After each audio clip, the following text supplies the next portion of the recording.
Morning.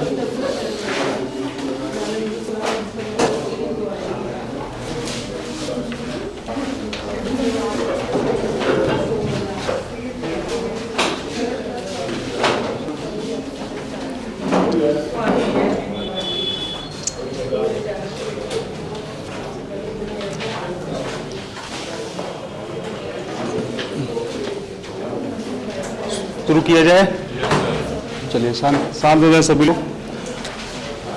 कल तक हमने जो बात की थी उसमें देखा था कि अर्थव्यवस्था और अर्थशास्त्र का परिचय क्या है, और हमने समझने की कोशिश की थी कि अर्थशास्त्र क्या होता है और अर्थशास्त्र अर्थव्यवस्था से किन संदर्भ में भिन्न है। उसी क्रम में हमने आपसे कहा कि अर्थशास्त्र क्या है, अपने आप में सिद्धांत है जिसके व्यवहारिक अनुप्रयोग को क्या कहा जाता है, अर्थव्यवस्था कहा जाता है। फिर हमने शुरू किया कि अर्थव्यवस्था के क्षेत्रक, जिसके अंतर्गत हमने आपको बताया कि अर्थव्यवस्था के जो क्षेत्रक होते हैं उन्हें हम कितने आधार पर बांटते हैं, 3 आधार पर बांटते हैं, जिसमें से हमने पहले आधार की बात की कि आर्थिक क्रियाओं के आधार पर जो अर्थव्यवस्था के क्षेत्रक होते हैं वो कितने होते हैं। तो उसमें हमने कहा कि वह 3 प्रकार के होते हैं, या तो वह प्राथमिक क्षेत्रक होगा, या द्वितीयक होगा, या फिर तृतीयक होगा। हम इसकी बात कर रहे थे और शायद हमने प्राथमिक क्षेत्रक के बारे में लिख भी लिया था। ठीक है, चलिए पहले उसी को कंटिन्यू लिख लेते हैं, फिर आगे समझते हैं।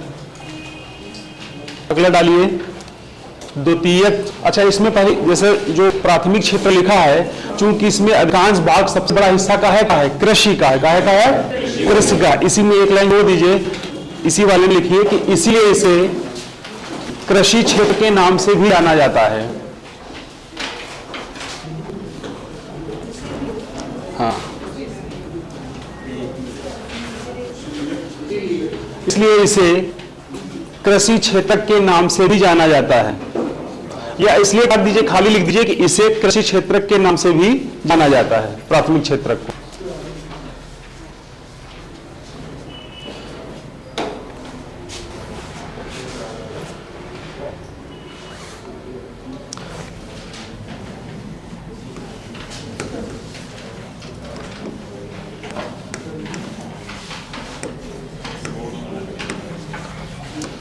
यही तो बात कर रहे थे हम कल।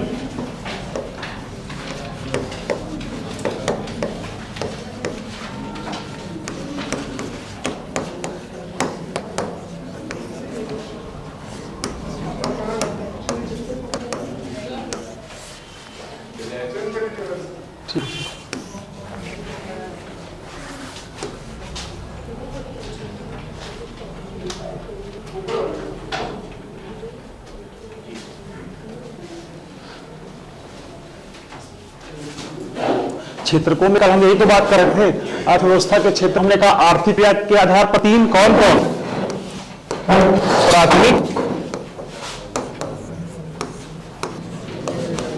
द्वितीयक और तृतीयक। इसमें कौन कौन से बात की थी हमने, सार्वजनिक और निजी। इसमें क्या बात की थी, संगठित और असंगठित। और इसमें हमने समझने की कोशिश की थी जो प्राथमिक, द्वितीयक और तृतीयक हैं,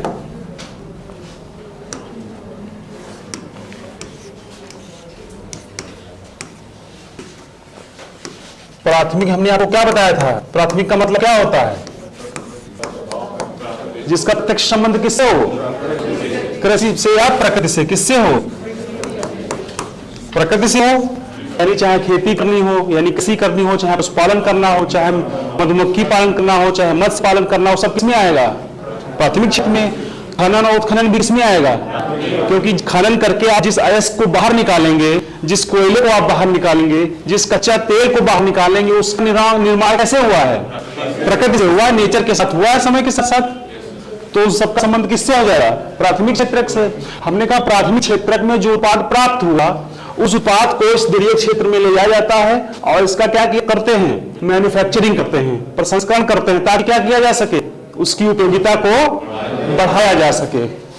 तो यहां द्वितीयक क्षेत्र का मतलब क्या हो गया, तो प्राथमिक क्षेत्र का जो उत्पाद होगा वो द्वितीयक क्षेत्र के लिए किस चीज का काम करेगा, वो इसके लिए रिसोर्स बन जाएगा, कच्चा माल बन जाएगा, बनेगा कि नहीं बनेगा।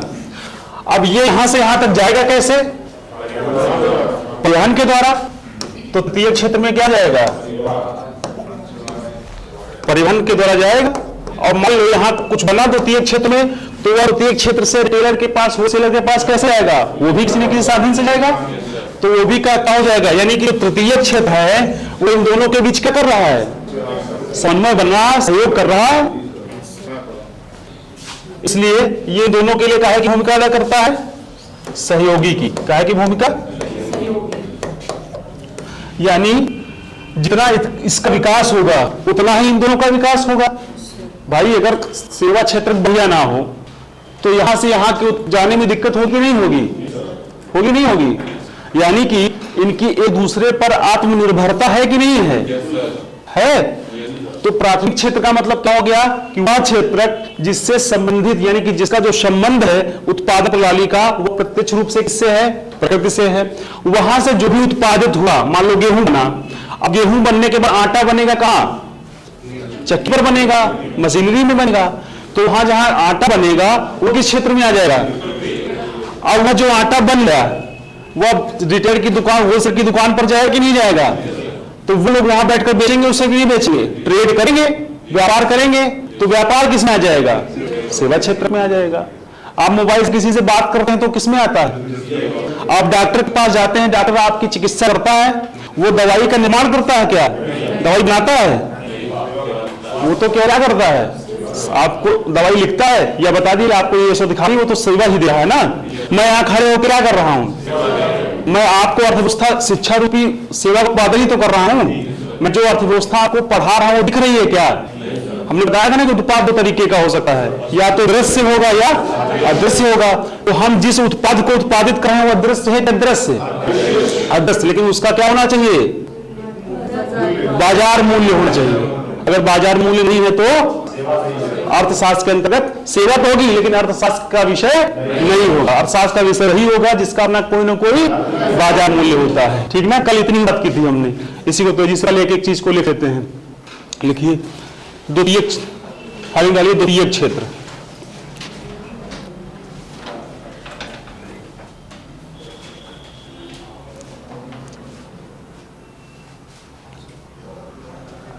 लिखिए इसे उद्योग क्षेत्र भी कहा जाता है।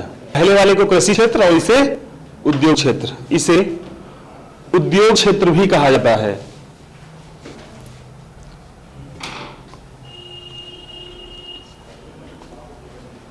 इसे उद्योग क्षेत्र भी कहा जाता है। द्वितीय क्षेत्र के लिए, द्वितीय क्षेत्र के लिए, द्वितीय क्षेत्र के लिए प्राथमिक क्षेत्रक, प्राथमिक क्षेत्रक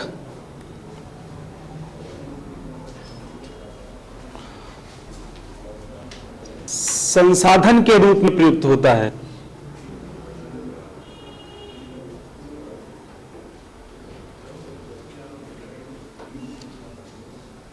संसाधन के रूप में प्रयुक्त होता है। इसका मतलब समझिए, इस लाइन का मतलब समझ में आया? किसको नहीं समझ में आया? सब लोग समझ गए? यानी वहां का जो उत्पाद होगा वो रिसोर्स का काम किसके लिए करेगा? द्वितीय क्षेत्र के लिए रिसोर्स का काम करेगा। अब उसी की मदद से अन्य तरह के उत्पाद बनाए जाएंगे, कुछ ना कुछ उसको उपयोगिता का सृजन किया जाएगा। ठीक ना? इसके अंतर्गत, इसके अंतर्गत निम्नलिखित को, इसके अंतर्गत निम्नलिखित को शामिल किया जाता है।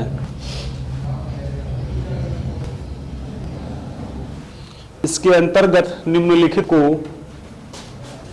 शामिल किया जाता है। और डैश करके लिखना शुरू करिएगा। निर्माण,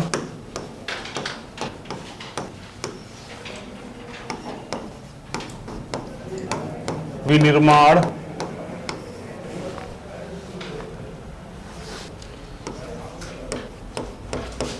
जलापूर्ति,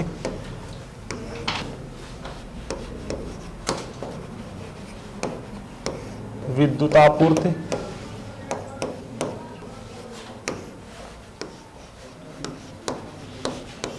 तेल शोधन,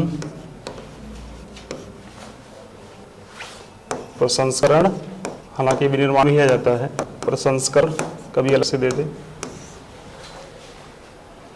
आदि को सम्मिलित किया जाता है।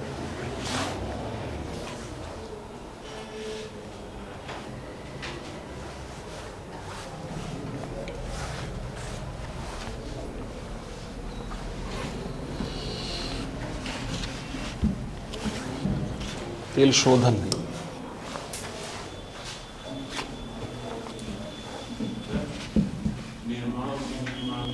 बताते, लिख लीजिए, लिख लिया। प्रसंस्करण आदि को शामिल किया जाता है।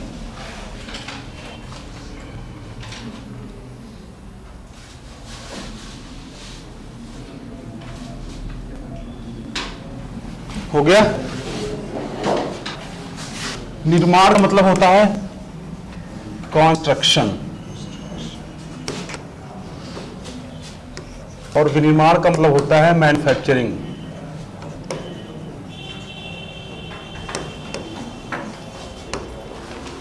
हो गया, समझ गए? नहीं समझे? अच्छा, कंस्ट्रक्शन का मतलब होता है जब ऐसा कोई निर्माण हो, कुछ ऐसा उत्पाद बने जो स्थायी हो। कैसा हो? स्थायी हो। जब किसी आधारभूत संरचना का निर्माण किया जाता है तो उसे हम क्या कहते हैं?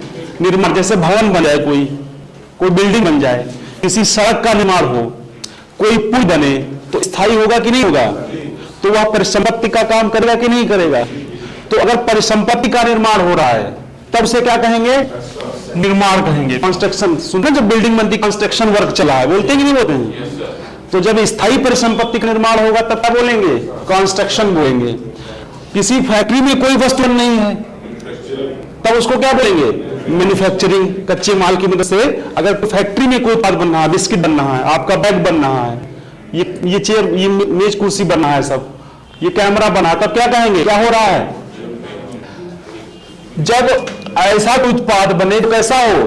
परिसंपत्ति के रूप में हो, स्थायी हो या आधारभूत संरचना हो, तो हम क्या कहेंगे? किसका निर्माण हो रहा है? कंस्ट्रक्शन हो रहा है। और जब किसी वस्तु का कच्चे माल की मदद से फैक्ट्री आदि में कोई ऐसा उपभोग की वस्तु बने तब हम क्या कहेंगे? उसका क्या हो रहा है? मैन्युफैक्चरिंग। तो बताओ, अगर गेहूं से आटा बने तो क्या होगा? कंस्ट्रक्शन की मैन्युफैक्चरिंग?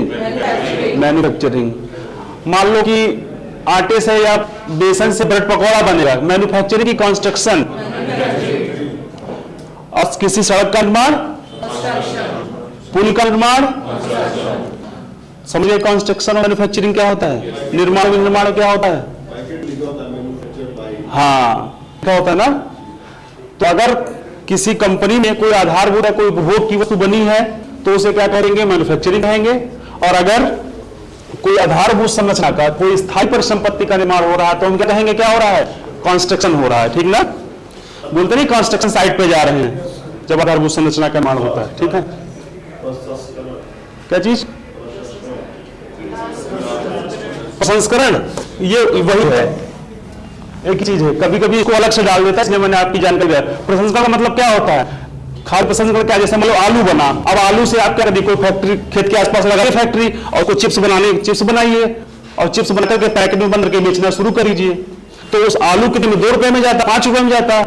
अब वही उस एक आलू की 4-5 पीस कितने में जाएगी? 5 रुपए में, 10 रुपए में। तो उसका क्या कर दिया जा रहा है? प्रसंस्करण किया जाता है, प्रोसेसिंग जिसको बोलते हैं। ठीक ना? खनन और उत्खनन का अंतर कल बता रहे क्या होता है? खनन उत्खनन किसे कहते हैं? अगर ऊर्ध्वाधर माइनिंग कर रहे हैं, ठीक, और क्षैतिज कर रहे हैं तो उत्खनन। ठीक है, चलिए, क्या लिखा लास्ट में? आगे को सम्मिलित किया जाता है। तो समझ गए प्राथमिक क्षेत्र और द्वितीय क्षेत्र में किसको शामिल करते हैं? अगला डालिए, तृतीय क्षेत्र।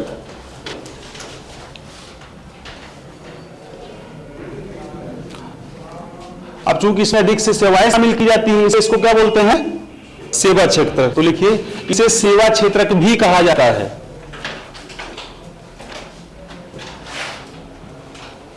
इसे सेवा क्षेत्रक भी कहा जाता है, क्योंकि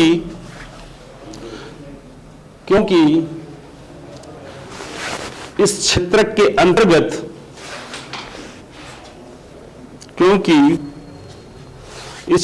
के अंतर्गत विभिन्न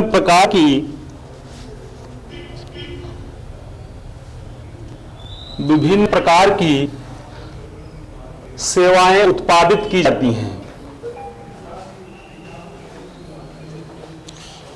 क्योंकि इसके अंतर्गत विभिन्न प्रकार की सेवाएं उत्पादित की जाती हैं, जैसे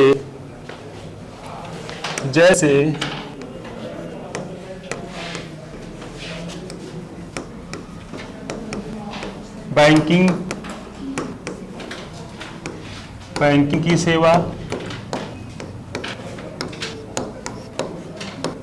बीमा की सेवा, स्वास्थ्य सेवा, परिवहन की सेवा, शिक्षा की सेवा, प्रशासन की सेवा, रक्षा की सेवा, ये अच्छा सेवाएं,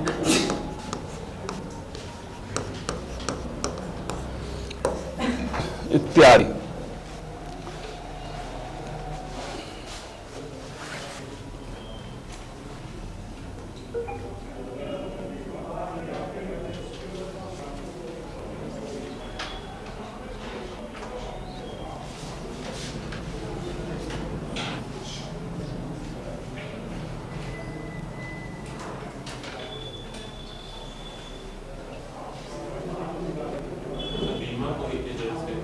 हाँ,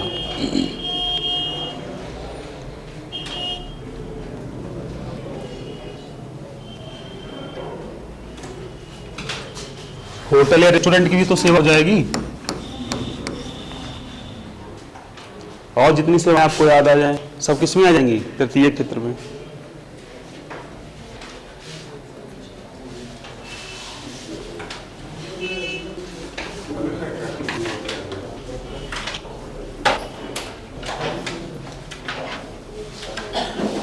लिख लिया? तो ये तीन वर्गीकरण हमने देखे, वो किस आधार पर देखे? आर्थिक क्रिया के आधार पर। अगला डालिए, स्वामित्व के आधार पर।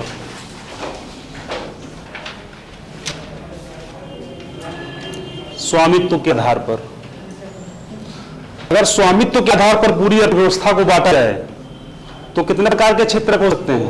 दो प्रकार के, या तो क्या होगा? सरकारी होगा या तो निजी होगा। क्या होगा? या तो सरकारी होगा या फिर निजी, यानी या तो सार्वजनिक क्षेत्र या फिर निजी क्षेत्र। तो ऐसे बनाइएगा, एक साथ ऐसे बनाइएगा। ऊपर क्या डाले होंगे? स्वामित्व के आधार पर। ठीक है,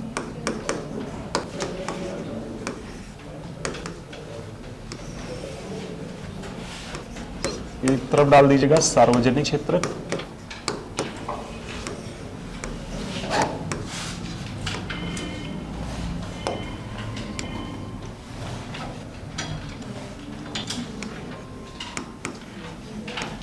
और इधर निजी क्षेत्र।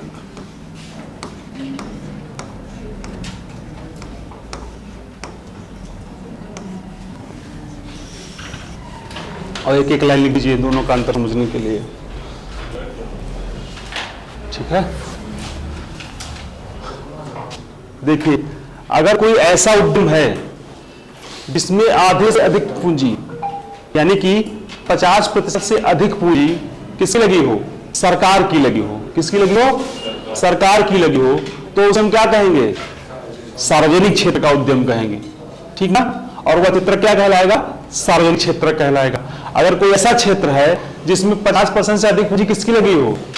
निजी क्षेत्र की लगी हो, किसी प्राइवेट क्षेत्र की लगी हो, तब उसे हम क्या कहेंगे? निजी क्षेत्र कहेंगे। बस इतना सा अंतर है। एक एक लाइन में लिख दीजिए कि ऐसे उद्यम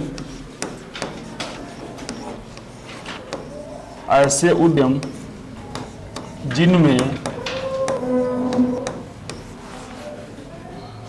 50% से अधिक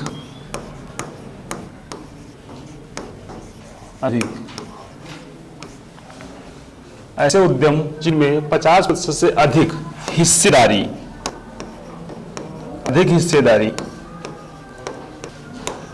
किसकी हो? सरकार की हो, तो कौन सा हो जाएगा? सार्वजनिक क्षेत्र हो जाएगा। ठीक है, इधर क्या देंगे? ऐसे उद्यम जिनमें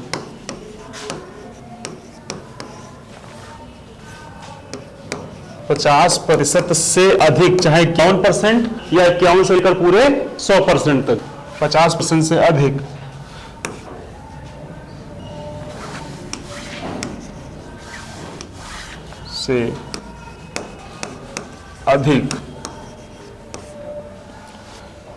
हिस्सेदारी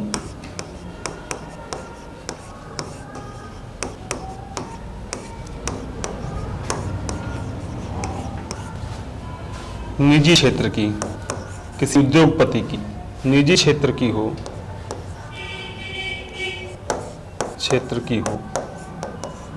तो उसे क्या कहेंगे? निजी क्षेत्र कहेंगे। बना लीजिए जैसे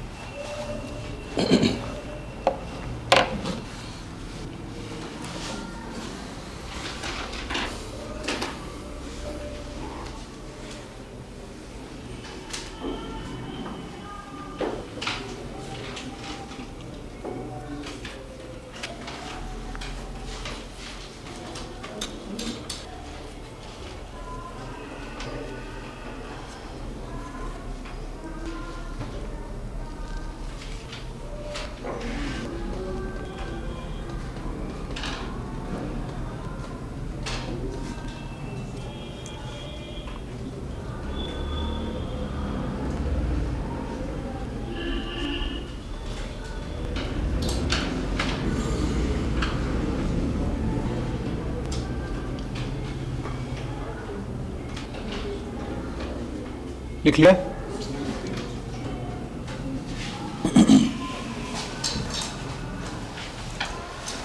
आगे बढ़ा जाए। समझ गए इसका मतलब क्या है? कोई भी, जैसे कोई कारखाना है, कोई कंपनी है, अगर उसमें 50% से अधिक यानी या तो 51% या उससे अधिक अगर सरकार के पास मालिकाना हक है, उसका नियंत्रण, तो क्या कहेंगे उसको? ये सार्वजनिक क्षेत्र का है। और अगर कोई उद्योगपति का, किसी व्यक्ति का, किसी निजी आदमी का है, तो क्या कहेंगे उसे? निजी क्षेत्र। यानी पूरी अर्थव्यवस्था को इस आधार पर भी बांटा जा सकता है। एक और आधार है, कौन सा? On the basis of condition, यानी कि शर्तों के आधार पर। कल में क्या बात की थी? कितने प्रकार का? अभी कोई कुछ लिखेगा नहीं, उदाहरण से समझते हैं। या तो क्या होगा? वो संगठित क्षेत्र होगा, या फिर क्या होगा? असंगठित क्षेत्र। उदाहरण से समझते हैं।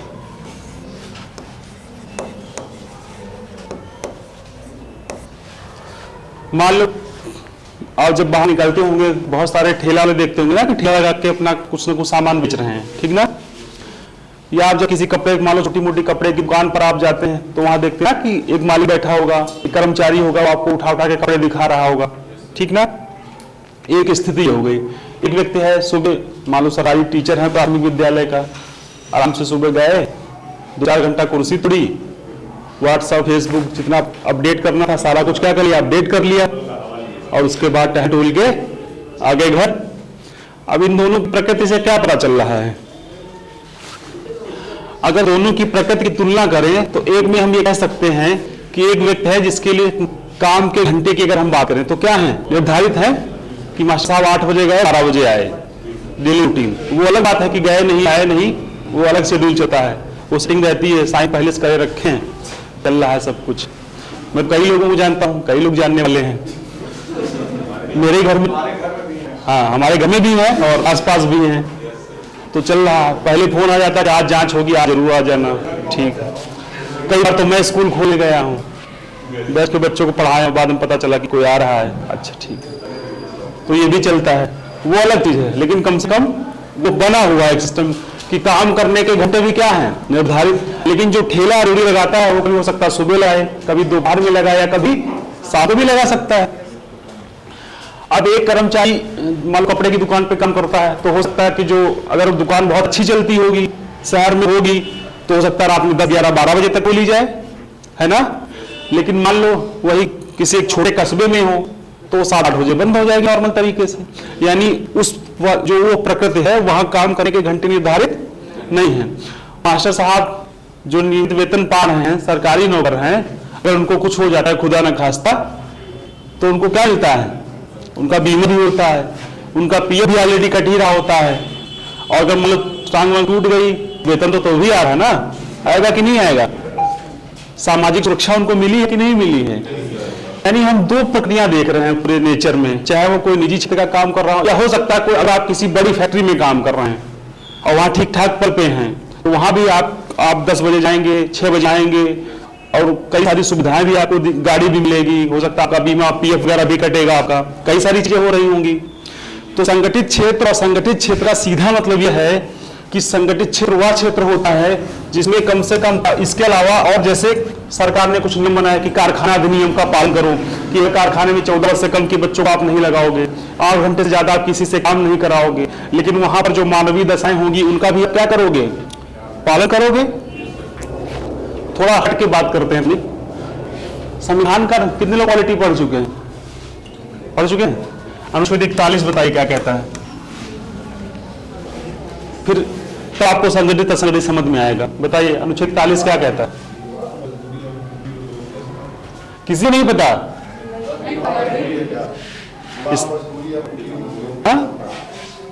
क्या होता है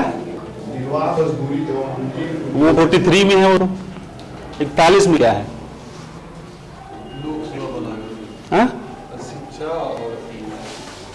हाँ ठीक है, आप करीब हैं। और कोई बताए? पढ़ चुके हैं सब लोग, कम से कम एक बार पढ़े होंगे। नहीं पढ़े अभी? चलिए छोड़ दीजिए, फिर कोई बात नहीं पढ़े, कोई बात नहीं, फिर अब गलती हो गई हमसे। संविधान का जो अनुच्छेद 41 है वो कहता है काम, शिक्षा और लोक सहायता पाने का अधिकार। ठीक है, काम दे दिया जाए, हमें ठीक काम देंगे। आप में से कोई कहे कि सर हमको भी काम चाहिए, बेरोजगार है, हम कहे ठीक काम देंगे। कहीं हमने एक बिल्डिंग बना रखी है, उसमें ना ठीक से लाइट जाती है, ना ठीक से ऑक्सीजन जाता है, और वहां कहते हैं आप ऐसा करिए, काम करिए, आप यहाँ काम मिलेगा आपको, तब आप क्या रहेंगे? अब इसमें कैसे काम कर पाएंगे? यानी काम तो मांग रहे थे आप, काम तो दे दिया ना हमने, काम मिल गया, तो क्या वहां पर पॉसिबल होगा कि काम कर पाए कोई आदमी? नहीं ना, दिक्कत होगी कि नहीं होगी? तो खाली काम ना मिले, काम के साथ साथ क्या हो? काम के साथ साथ काम करने के वातावरण में जहां आप काम कर रहे हैं वहां क्या होना चाहिए? काम की दशाएं कैसी होनी चाहिए? अनुकूल, आपके स्वास्थ्य के अनुकूल होनी चाहिए। कैसी होनी चाहिए? हम कहे ठीक है, आओ चलो एसी वाले कमरे में बैठाते हैं। अनुच्छेद क्या कहता है? वो सारी दशाएं होनी चाहिए। 42 कहता है कि खाली काम ना हो, क्या हो? काम की दशाएं भी हो। हम कहे ठीक, आओ एसी वाले कमरे में बैठो, 8 घंटा काम करो, और जब शाम को जाओ तुम 20 रुपया पकड़ा दे, लो जाओ ऐस करो। एसी में बैठाए थे ना, काम कराए, एसी में तो बैठाए, कैसा लगेगा?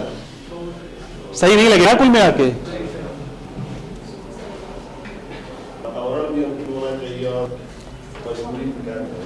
फिर तीसरा क्या है उसके बाद? खाली काम की दशाएं ना हो, खाली काम से लोग सहायता पाने का अधिकार ही ना हो, काम की दशाएं ही बेहतर ना हो, साथ साथ में क्या होना चाहिए? कम से कम इतना वेतन मिले काम करने के बाद कि क्या हो सके? जीवन का निर्वाह हो सके। क्या हो सके? जीवन का निर्वाह हो सके। अब बताओ, बहुत से ऐसे लोग होंगे, मान लीजिए सामान, ठेला वाला सामान लेके निकला और उसकी बिक्री नहीं हुई, तो उसके आर्थिक संकट आएगा कि नहीं आएगा? अगर वो संगठित क्षेत्र में होता, कहीं सरकारी जॉब कर रहा होता या किसी बड़ी फैक्ट्री में किसी पद पर होता, तो उसको सारी सुविधाएं मिली होती कि नहीं मिल देती? यानी संगठित क्षेत्र का मतलब क्या है? वह क्षेत्र जिसमें कम से कम काम के घंटे निर्धारित हों, साथ ही साथ उनका जो वेतन है वो भी क्या होना चाहिए, नियत होना चाहिए। उनके काम की प्रवृत्ति क्या होनी, प्रक्रिया होनी चाहिए, नियत होनी चाहिए। जैसे मान लो गेहूं के समय गेहूं कटाई होती है गाँव में, तो ठेका दिया जाता है कि आप 4 बीघा 12 पसीलिया जिस टाइप से चलता गाँव में, ठीक ना। तो जिस समय गेहूं कट रहा है उस समय तो काफी लोगों को रोजगार मिल रहा है। बाकी सीजन में क्या बेरोजगार बैठे कि नहीं बैठे हैं। तो वो सब संगठित क्षेत्र में आएंगे, असंगठित क्षेत्र में, असंगठित क्षेत्र में। भारत में अगर कृषि क्षेत्र की बात करें, सबसे बड़ा संगठित क्षेत्र किसमें काम करता है, यही एग्रीकल्चर में, कृषि में काम करता है। क्यों? क्योंकि वहां वेतन कोई निमित्त है नहीं कि आप जिस जब तक गेहूं था आप कटवा लिया आपसे, उसने जो भी जिसके पास फील्ड था, उसके बाद आपको छोड़ दिया। वो आप नियमित वेतन तो नहीं दे ना कि हर महीने आपको इतना वेतन देंगे, और जब गेहूं कटाई होगी तब आना काटने, तब तक पैसा लेते रहो। ऐसा होता है? नहीं होता ना। जो ये न्यूनतम मजदूरी अधिनियम इसीलिए बनाया ना कि काम करने के बाद कम से कम इतनी मजदूरी दी जाए ताकि उनका क्या हो सके, जीवन निर्वाह हो सके, ठीक ना। तो जीवन निर्वाह के लिए न्यूनतम मजदूरी कम से कम दी जाए। काम करने की नहीं कि सुबह बुला लिया रात को 12 बजे तक काम करवा रहे हैं, ऐसा ही नहीं होना चाहिए। काम की दशा अभी किसी जाके भूसौरी में बंद कर दिया कि जाओ भाव काम करो, है ना। वहां क्या हो, कम से कम प्रॉपर ऑक्सीजन जा रही हो, लाइट की व्यवस्था हो, कई सारी चीजें होनी चाहिए ना।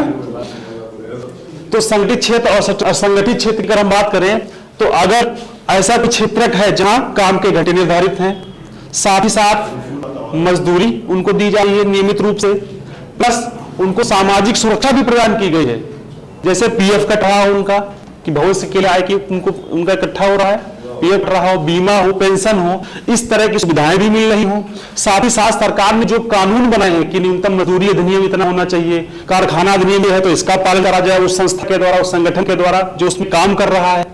अगर ये सारी चीजें मिल रही हैं, सारी चीजें लागू होती हैं, तो उसे हम क्या कहते हैं, संगठित क्षेत्र कहते हैं। और अगर ये सारी चीजें नहीं मिल रही हैं तो हम उसे क्या कहेंगे, असंगठित क्षेत्र कहते हैं। समझ गए संगठित क्षेत्र का, संगठित क्षेत्र का मतलब क्या है। अगला डाल लीजिए, शर्तों के आधार पर क्षेत्र का वर्गीकरण। तो और 2-3 लाइन दोनों के बारे में लिख देते हैं। अगला डालिएगा, शर्तों के आधार पर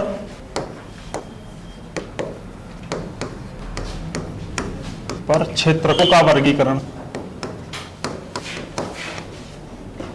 क्षेत्रकों का वर्गीकरण। और इसके अंतर्गत पहला डालिए संगठित क्षेत्रक, और लिखिए इसके बारे में।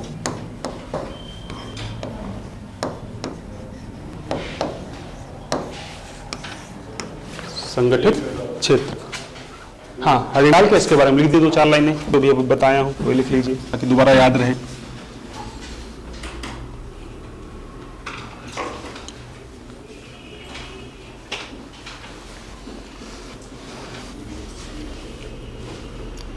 शुरू कीजिए। देखिए संगठित क्षेत्रक, संगठित क्षेत्रक वह क्षेत्र होता है,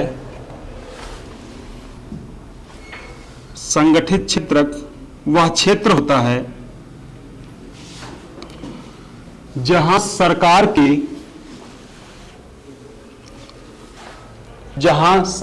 के नियम और कानून, जहां सरकार के नियम और कानून होते हैं, सरकार के नियम और कानून होते हैं और उनका पालन भी किया जाता है, और उनका पालन भी किया जाता है, और उनका पालन भी किया जाता है।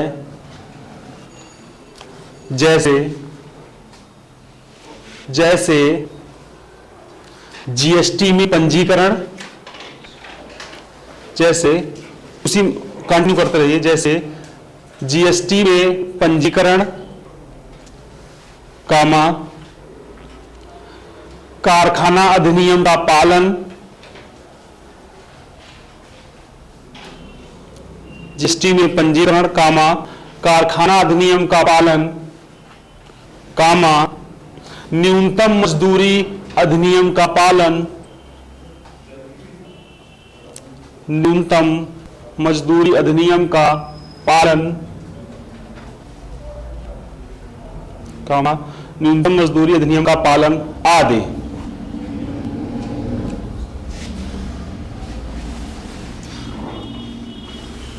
का पालन आदि। अब पैराग्राफ चेंज करके लिखिएगा। देखिए कि यहां कार्य करने वाले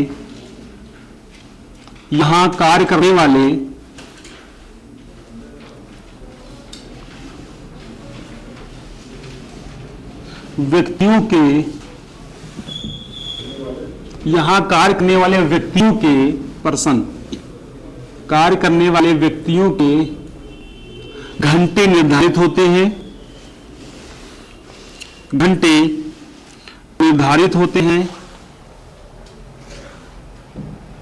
होते हैं। कामा उनका वेतन नियमित होता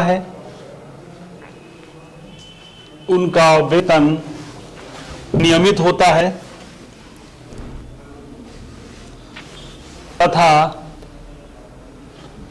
तथा उन्हें सामाजिक सुरक्षा भी प्रदान की जाती है।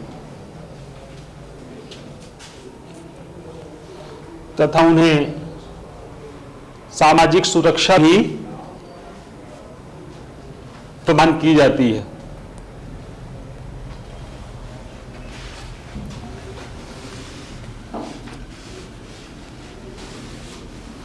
सामाजिक सुरक्षा भी प्रदान की जाती है। अगला हेडिंग डालिए असंगठित क्षेत्र।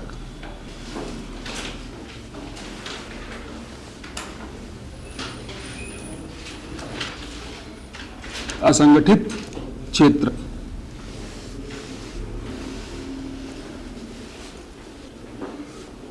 देखिए कि असंगठित क्षेत्र वह क्षेत्र होता है।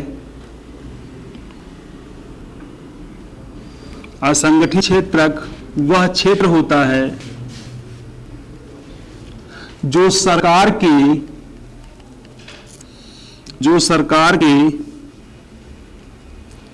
नियम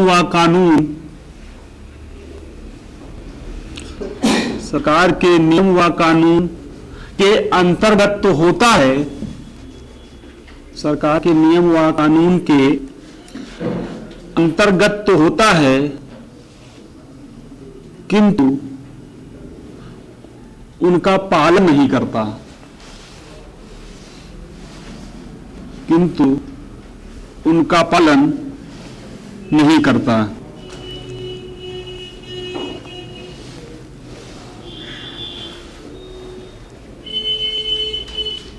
उनका पालन। अब बताओ कौन से नियम कानून का पालन नहीं करता?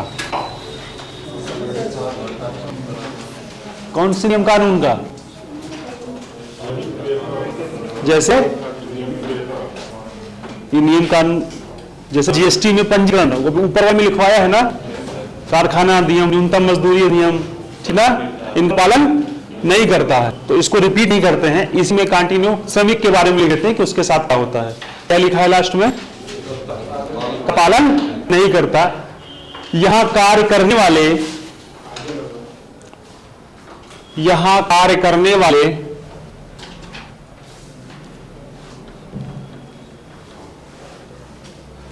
श्रमिकों,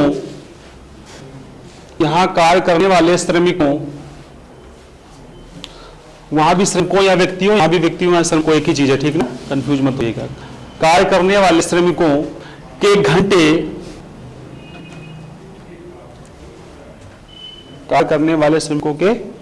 घंटे ना तो निर्धारित होते हैं,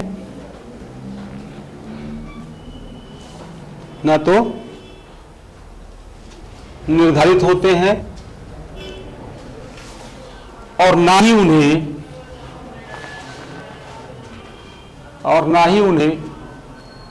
नियमित वेतन दिया जाता है, या ना ही उन्हें नियमित वेतन प्राप्त होता है।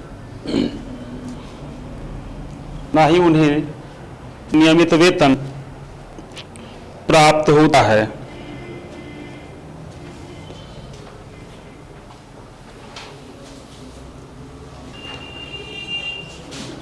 तथा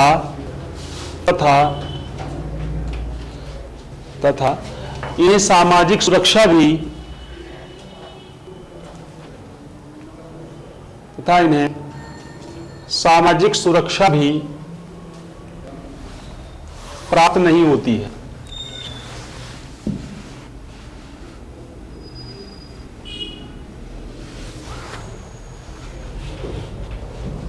प्राप्त नहीं होती है। अब उसके नीचे ऐसे नोट बनाइएगा एक, और नोट बना के एक लाइन लिख दीजिए बस।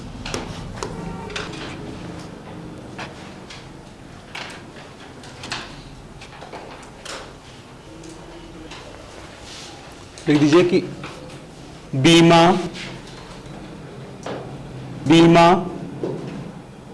कॉमा पेंशन, बीमा कॉमा पेंशन व पीएफ प्रोविडेंट फंड, बीमा कॉमा पेंशन व पीएफ इत्यादि को पीएफ प्रोविडेंट फंड होता है। खाली पीएफ लिख दीजिए, प्रोविडेंट फंड, भविष्य निधि बोलते हैं इसको। पीएफ मिलता है ना जब कोई रिटायरमेंट होता है, नौकरी के बाद जब रिटायर होते हैं, वो निजी क्षेत्र में भी मिलता है और सार्वजनिक क्षेत्र में भी मिलता है पीएफ, ठीक है। तो भविष्य की आय होती है। पीएफ इत्यादि को सामाजिक सुरक्षा कहा जाता है। हमने दोनों में एक लाइन लिखवाई थी ना, सामाजिक सुरक्षा प्राप्त होती। तो सामाजिक सुरक्षा क्या प्राप्त होगी? या तो वहां बीमा वगैरह होगा, कुछ उनके साथ दुर्घटना हो जाए, रिटायरमेंट के बाद पेंशन मिलेगी। बीमा, पेंशन व पीएफ क्या लिखवाया था? इत्यादि को सामाजिक सुरक्षा कहा जाता है, ठीक है।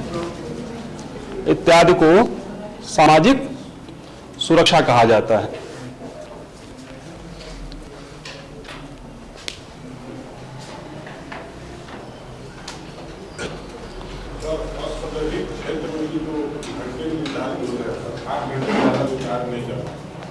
हमने सबसे पहले वही लिखा है कि नियम होते तो हैं लेकिन उनका पालन नहीं करते हैं। 14-14 घंटे, 16-16 घंटे काम। मेरे कई सारे जानने वाले बाहर फैक्ट्री वगैरह में काम करते हैं ना, वो बताते हैं कि वहाँ कैसा सिस्टम चलता है। और मैं वो टाइम भी चलता है, कई सारी चीजें होती हैं और उस हिसाब से पैसा भी नहीं मिलता है। तो वो इस पर निर्भर करता है ना, जो नियोक्ता होता है, नियोक्ता मतलब जो मालिक होता है, जो लगाता है, जो उनको नौकरी पर रखता है, वो कैसे उनका शोषण कर रहा है, वो इस पर निर्भर करता है कि कितने घंटे उनसे काम करवाता है। तो हाँ, इसमें होता है कि इसमें 50% से अधिक सरकारी निजी क्षेत्र की हो। हाँ, अगर मान लीजिए किसी बैंक से लोन ले लेते हैं, हाँ, सरकारी बैंक है, हाँ, इससे लोन प्राप्त कर लेता है, हाँ, और उसका इस्तेमाल हम अपने किसी कारखाने को बनाने में करते हैं, हाँ। तो वो भी निजी क्षेत्र के अंदर आएगा कि वो सरकार से लोन लेके? नहीं, वो निजी क्षेत्र, क्योंकि आप निजी व्यक्ति ना, आप अपना फैक्ट्री लगा रहे हैं, जो भी पैसा लेके आपने सरकारी बैंक से ले लिया, ये नहीं मायने रखा है। जिस व्यक्ति ने उस उद्यम को स्थापित किया है, उस उद्यम को किसने लगाया, उत्पादन की इकाई को किसने लगाया, उत्पादन कौन कर रहा है? आप तो निजी व्यक्ति हो गए ना। अगर आप सरकार होते, सरकार ही खरीदती, तब अलग चीज हो जाती। आप तो निजी व्यक्ति हैं। जैसे कोई पेट्रोल पंप होता है, हाँ, हमारे लिए लोन लेके पास करा है, हाँ, लोन लिए और उसका दिमाग, उस पैसे से उसका दिमाग किया, हाँ, और ये जो पेट्रोल पंप है, इसका पंजीकरण हमने सरकार से करवा दिया, हाँ। तो तब ये सार्वजनिक क्षेत्र कहा जाएगा? नहीं, वो पंजीकरण होगा, वो एक नियम बना है कि कोई अगर आप उद्योग या व्यापार या कंपनी खोलना चाहते हैं तो उसका रजिस्ट्रेशन होना चाहिए। आप कितना कमाए, ताकि सरकार आपसे क्या ले सके, इनकम टैक्स ले सके। तो उसकी जानकारी के लिए हो रहा है कि आप कैसी उद्यम स्थापित कर रहे हैं। अगर सरकार किसी उद्योग की स्थापना करे, जैसे बीएसएनएल है, ओएनजीसी है, गेल है, भेल है, कई सारी नवरत्न मिनी कंपनियां हैं, वो किसने स्थापित की हैं? सरकार ने। किसी में 80%, किसी में 90%, किसी में 100%। रेलवे क्या है? सरकारी है। तो सरकार ने, अगर कोई सरकार नियंत्रण है, सरकार उसे चला रही, तब हम उसे क्या कहेंगे? सार्वजनिक क्षेत्र। अगर कोई व्यक्ति विशेष ऐसा करता है तो क्या कहेंगे? निजी क्षेत्र। कोई उद्योगपति, टाटा, रिलायंस, जियो, ये सब क्या है? ये सब निजी क्षेत्र है, ठीक ना। चलिए, इतना सबको क्लियर हो गया? अर्थव्यवस्था के क्षेत्र तक समझ गए सब लोग? अब हम पढ़ेंगे क्या? अर्थव्यवस्था के प्रकार। क्या पढ़ेंगे? अर्थव्यवस्था के प्रकार। लेकिन अर्थव्यवस्था के प्रकार चूंकि हम उसमें आपको बताएंगे कि उत्पादन, और जो उत्पादन हो कितना हो, कौन करे और किस चीज का हो, ये नियंत्रण किसके हाथ में हो। अगर सरकार के हाथ में हो तो उसी को क्या कहते हैं? पूंजीवादी अर्थव्यवस्था। सॉरी, समाजवादी, और अगर वो निजी व्यक्ति के हाथ में आए तो उसी को कहते हैं पूंजीवादी, और ये भूमिका दोनों व्यक्ति मिलकर करें तो क्या कहते हैं मिश्रित। तो उसको जानने से पहले आपको एक और चीज जाननी चाहिए, वह है उत्पादन के कारक या उत्पादन के साधन। उसको पहले समझ लेते हैं फिर उसको करते हैं, ठीक ना। एक ये हेडिंग डालिएगा, उत्पादन के साधन।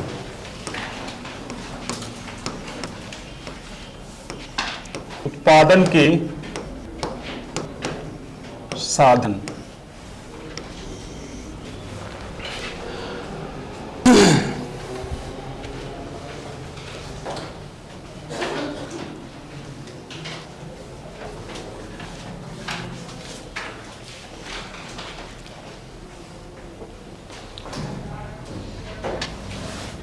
इसी को क्या बोलते हैं, इसी को कारक भी बोलते हैं ना।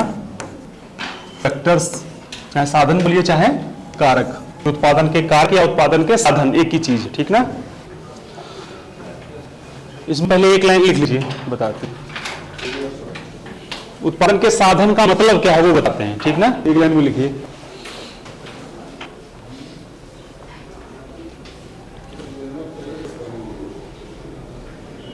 अच्छा, उत्पादन क्या है ये पता है, क्या होता है उत्पादन? हाँ,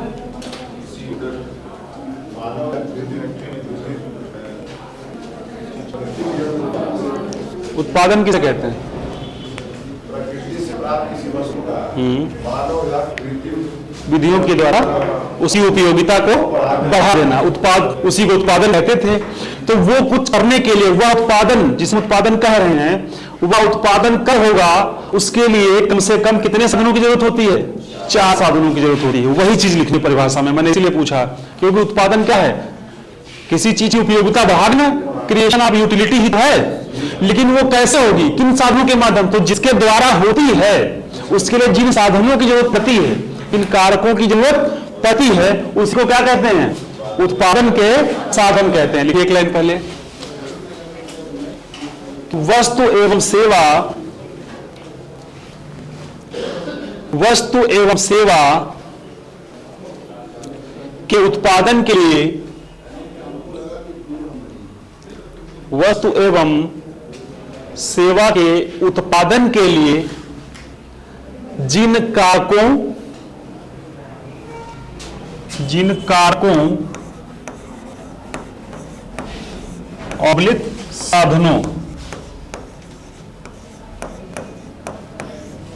साधनों की जरूरत होती है,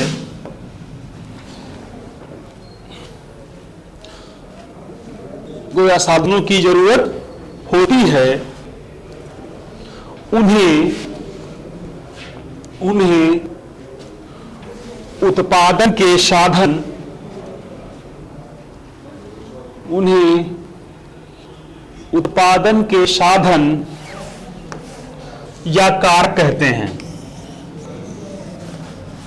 उन्हें उत्पादन के साधन या कारक कहते हैं। यह मुख्य 4 होते हैं।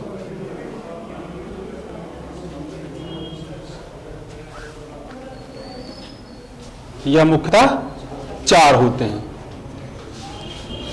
मुख्यतः 4 होते हैं, ठीक है।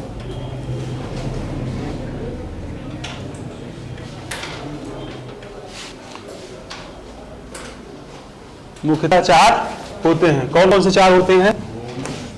पहला भूमि, दूसरा पूंजी, तीसरा श्रम, और चौथा उद्यमी। क्या होता है? उद्यमी, इसी को क्या बोलते हैं? साहसी। ठीक है। आप दुनिया में किसी भी वस्तु या सेवा का उत्पादन करिए, कम से कम कितने साधनों की जरूरत पड़ेगी? 4, और यही वो 4 साधन हैं।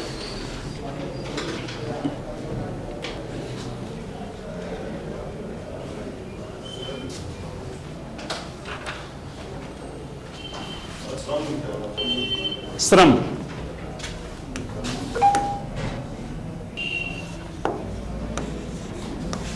श्रम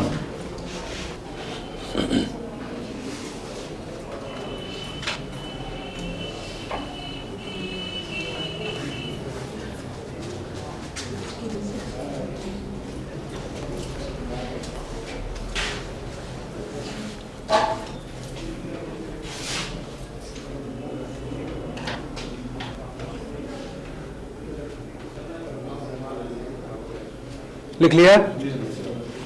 तो कितने साधन होते हैं उत्पादन के? चाहे किसी भी वस्तु का आप उत्पादन करिए, कम से कम कितने साधन की जरूरत पड़ेगी? इन्हीं चार की: भूमि, पूंजी, श्रम और उद्यमी। इसको साहसी क्यों कहते हैं? कोई जमीन ले पहले, फिर उसमें मशीनरी लगाए, ये पूंजी का इंतजाम करे, फिर उसमें श्रम लगाए, फिर उत्पादन करे। अब पता नहीं वो उत्पादन मार्केट में ठीक से बिकेगा कि नहीं बिकेगा, वो सब कुछ करने का साहस जुटाता है, इसलिए उसे क्या कहते हैं? उद्यमी को साहसी कहते हैं। अब देखिए, ये तो हो गए उत्पादन के साधन, ठीक? इन्हीं द्वारा होगा। एक शब्द आता है साधन लागत। क्या शब्द आता है? साधन लागत। तो लागत क्या होती है? अगर मान लीजिए आपको किसी वस्तु का उत्पादन करना है, ठीक, कहीं फैक्ट्री खोलनी है, तो आपको कहाँ की जरूरत पड़ेगी? जमीन की जरूरत पड़ेगी कि नहीं पड़ेगी? तो जब जमीन आप लेंगे, मान लो आपके पास नहीं है, तो आप क्या करेंगे? किसी से किराए पर लेंगे। जैसे मान लो मुझे कोचिंग खोलनी हो, शिक्षा रूपी सेवा का उत्पादन करना हो, साधन तभी चार। जैसे मान लो सर ने खोला, तो सर को कहीं चाहिए देना जमीन, कहाँ वो बैठ कर कुछ कर पाते। तो भूमि, अगर उन्होंने बिल्डिंग ली है तो इसके बदले उनको क्या देना पड़ता होगा? किराया। क्या देना पड़ता होगा? तो भूमि के बदले उन्हें क्या देना पड़ेगा? किराया देना पड़ेगा। यानी कि उस भूमि की लागत क्या है? किराया है। लागत क्या हुई? किराया है। लेकिन खाली बिल्डिंग लेंगे, उसी से कोचिंग लेगी नहीं। पंखा लगवाना है, कैमरा लगवाना है, डिजिटल बोर्ड लाना है, थोड़ा बढ़िया भी हो। और इस जिसपे आप अब जमीन में बैठ के तो पढ़ेंगे नहीं कि बोरा लाएंगे घर ही से कि चलो रहने दीजिए सर, हम एडजस्ट कर लेंगे। ऐसा होगा नहीं भाई, रेज कुर्सी का भी इंतजाम तो करना ही पड़ेगा। तो पूंजी कहां से लेंगे? मान लो उनके पास है तो ठीक, मान लो नहीं है तब कहां से लेंगे?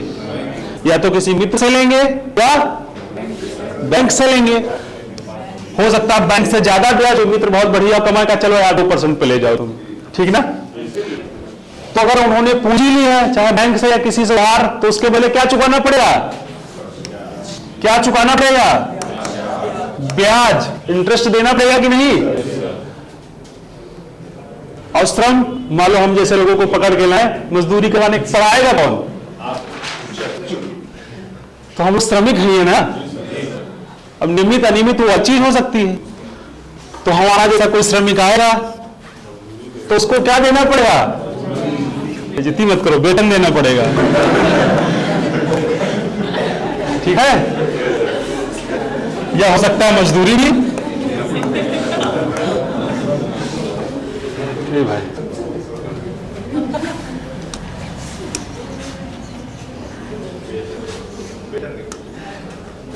या तो मजदूरी देंगे या फिर क्या देंगे? वेतन देंगे। हम कहेंगे नहीं सर मजदूरी मत दीजिए, क्या दीजिए? देना पड़ेगा कि नहीं देना पड़ेगा? तो जो उत्पादन के जो साधन हैं, उन साधनों की क्या रही है? एक लागत आ रही है। तो भूमि की लागत क्या है? किराया, जितना किराया जा रहा है। पूंजी की लागत क्या है? ब्याज। और हम जैसे बेरोजगारों की लागत क्या है? मजदूरी या वेतन। फिर इतना सब अगर कोई आदमी कर रहा है तो अपने बारे में भी तो सोचेगा। तो उद्यमी को क्या मिलेगा इसमें? या तो लाभ या फिर लाभांश। क्या मिलेगा? या तो लाभ मिलेगा या फिर लाभांश। लाभांश को लाभ क्या? जैसे किसी एक व्यक्ति मिलकर खोल लिया, ठीक, किसी एक व्यक्ति ने खोला और 100 रुपए की कमाई हुई, 100 रुपए उसकी जेब में, तो पूरा पूरा लाभ किसने लिया? उसी एक व्यक्ति ने। मान लो 2 लोगों ने मिलकर कोचिंग खोली होती तो अलग अलग 50-50 जाता ना, तो लाभ का अंश मिला 50% उनको, 50% उनको, तो लाभ का अंश मिला है ना, तब क्या मिलेगा? लाभांश। अगर किसी एक ही व्यक्ति को पूरा प्रॉफिट जाए तो उसे क्या कहेंगे? लाभ। अगर वो लाभ बटे टुकड़ों में, हिस्सेदारी में, तब उसे क्या कहेंगे? लाभांश। तो उत्पादन के साधन तो ये हो गए, लेकिन उत्पादन की लागत क्या होगी? ये सब कुछ होगा। किराया, ब्याज, मजदूरी, वेतन। ये कभी कभी मिलाने के लिए भी पूछ लेता है, ऐसे ऊपर नीचे लिख देगा, इधर कुछ और मिलाने के लिए बोलेगा। तो भूमि के सामने क्या मिलाना है? किराया मिलाना है। पूंजी के सामने क्या मिलाना है? ब्याज। श्रम के बदले क्या मिलता है? और उद्यमी को क्या मिलता है? लाभ या लाभांश। इसी को बोलते हैं साधन लागत। क्या बोलते हैं इसी को? साधन लागत। हानि होगा तो फिर इसमें क्या करते हैं? लाभ वही झेलेगा, हम तो अपना लेके जाएंगे। लाभ में दो लोग बढ़ने तो लाभांश, हाँ, हानि में दो लोग वो हानि को हानि बोलते हैं, वो हानियांश नहीं होता है। फैक्टर का, ठीक है, फैक्टर काश, इसको क्या बोलते हैं? फैक्टर काच। अब इसको ध्यान रखिएगा, इससे फार्मूला निकलेगा, इससे एक फार्मूला निकलेगा, ठीक ना? इसीलिए मैंने इसको बताया क्या है फैक्टर काच। एक फार्मूला कौन सा? क्योंकि राष्ट्रीय आय में, जीडीपी में उसका बहुत योगदान है, पूरी राष्ट्रीय आय सारे पढ़ना है। फार्मूला क्या है? अभी लिखिएगा नहीं कुछ, मार्केट प्राइस बराबर फैक्टर कॉस्ट साधन लागत plus indirect tax minus subsidy. ये फार्मूला पूरे राष्ट्रीय आय में काम आने वाला है। तो साधन लागत यहां समझ में आ गया। बाजार मूल्य क्या हम बताएंगे? मार्केट प्राइस मतलब बाजार मूल्य। ये क्या होता है? बाजार मूल्य। और ये फैक्टर कास्ट मतलब साधन मूल्य या साधन लागत, इसको बोलते हैं बाजार लागत, इसको बोलते हैं साधन लागत। ये क्या होता है? अप्रत्यक्ष कर।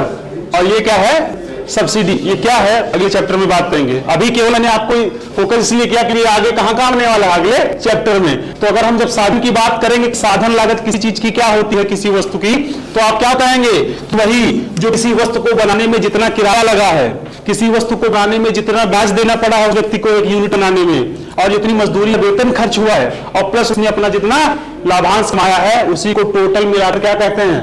साधन लागत कहते हैं।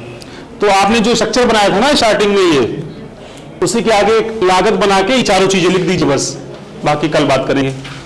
सर बैठे हैं आ रहे हैं देर से।